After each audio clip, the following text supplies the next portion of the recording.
on va voir la résolution par lecture graphique.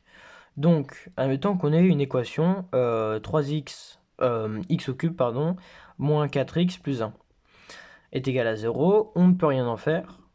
Enfin, on ne peut pas la résoudre comme ça, mais on peut la modifier un peu. On peut la modifier de sorte à avoir, par exemple, x au cube est égal à 4x moins 1. En passant moins 4x et plus 1 à droite, ce qui nous donne du coup 4x et moins 1. Ça, ensuite, on peut chercher les deux fonctions, la fonction x au cube et la fonction 4x moins 1. Donc pour ça, on va rentrer la fonction.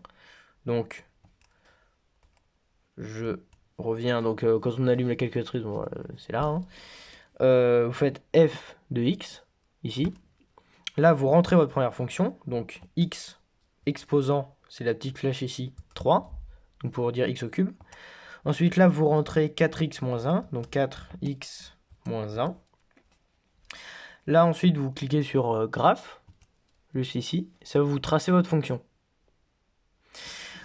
Donc, maintenant, qu'est-ce qu'on va chercher?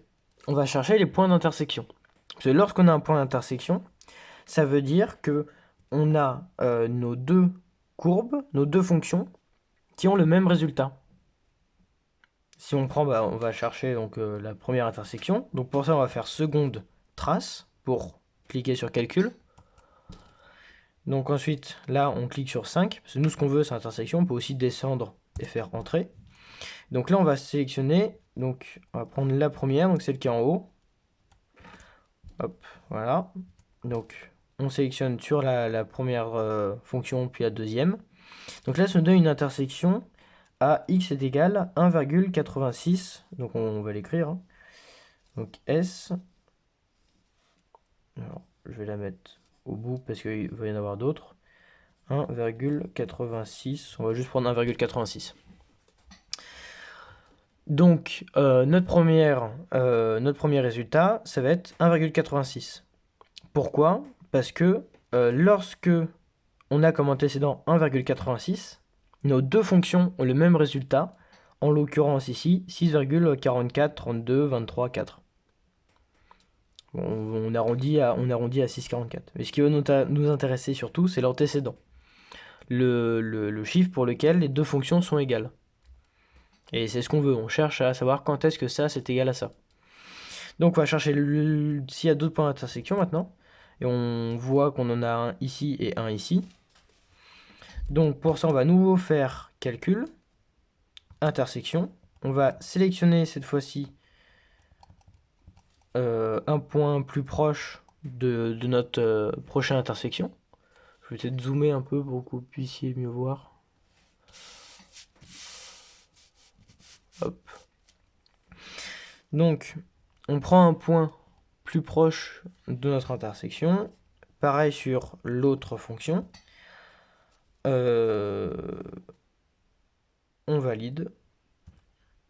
Et donc, ça nous donne une intersection à 0,25 à peu près. Exactement, c'est 0,25, 41, 0,17.